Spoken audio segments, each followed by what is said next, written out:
Ayat selanjutnya saudaraku dibilang, jika kamu menurut dan mau mendengar, maka kamu akan memakan hasil baik dari negeri ini. Saudaraku jelas dibilang, jika kita menuruti apa yang dia bilang Tuhan, jika kita menurut dan mau mendengar, maka akan memakan hasil baik dari negeri itu, saudaraku. Dan ayat selanjutnya, tetapi jika kamu melawan, memberontak, maka saudaraku kamu akan dimakan pedang.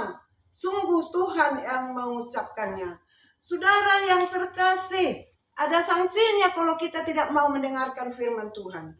Ada upahnya, ada berkatnya jika kita melakukan setiap firman Tuhan. Maka yang mana kita pilih, saudaraku? Tentu sekali bagi orang yang bijak, memilih yaitu saudaraku patuh kepada firman Tuhan. Karena saudaraku bagi orang yang tidak mau patuh kepada firman Tuhan, itu sama dengan diucapkan pada ayat 11 saudaraku, yaitu manusia yang sombong. Manusia yang sombong tidak mau melakukan firman Tuhan, itu disebut manusia yang sombong dan akan direndahkan.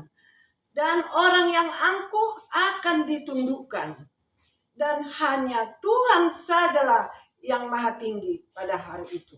Saudaraku, orang sombong, angkuh, semuanya itu akan direndahkan Tuhan.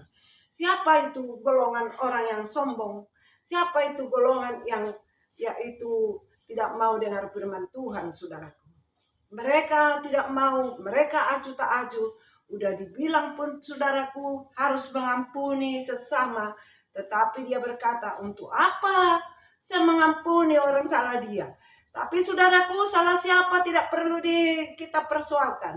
Sekarang kalau kita terlanjur sudah tidak cakapan lagi, mari kita rendahkan hati kita. Jangan kita angkuh, jangan kita bertahan. Karena itu adalah kesukaan dari iblis, saudaraku. Itulah yang dicita-citakan oleh iblis. Itulah yang disuntikkan iblis dari pikiran kita dengan hati kita. Supaya kita tidak mau mengampuni orang lain. Supaya kita lupa akan hadiah yang akan diberikan dari Tuhan kepada kita, saudaraku. Maka mari kita, saudaraku, saudara yang sudah menerima Tuhan Yesus, bergiatlah, belajarlah, kehendak Tuhan kita lakukanlah, supaya nama Tuhan selalu kita tinggikan. Jangan ada lagi dosa di dalam hati kita. Kita serahkan semua dosa itu kepada Tuhan. Kita serahkan kelakuan jahat kita itu, supaya kita diangkatnya, saudaraku, dipindahkannya kita dari tempat gelap ke tempat terang, dari tempat yang tidak beres menjadi ke tempat yang beres, saudaraku. Maka saudaraku yang terkasih, kita dipenuhi oleh sukacita dari Tuhan jika kita sudah benar-benar mengikuti Tuhan, saudaraku. Kita jangan main-main. Karena dalam waktu yang singkat ini, kita dikasih Tuhan kesehatan, dikasih kita umur panjang. Mari kita gunakan untuk kemuliaan Tuhan, saudaraku. Sehingga kita bersukacita, saudaraku.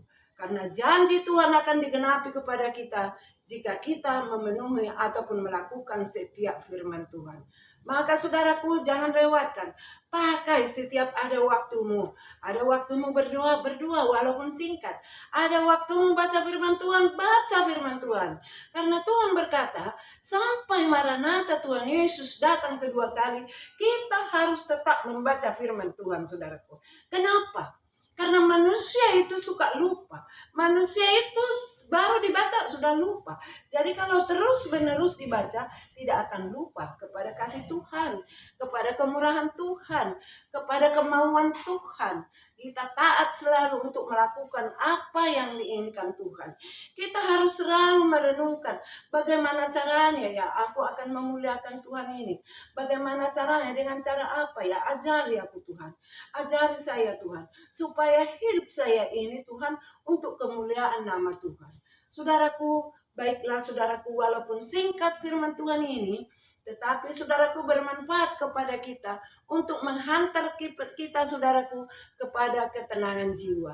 Kalau kita sudah mendapat ketenangan jiwa, saudaraku, kita aman. Kita rasakan aman dalam perlindungan Tuhan. Haleluya. Amin.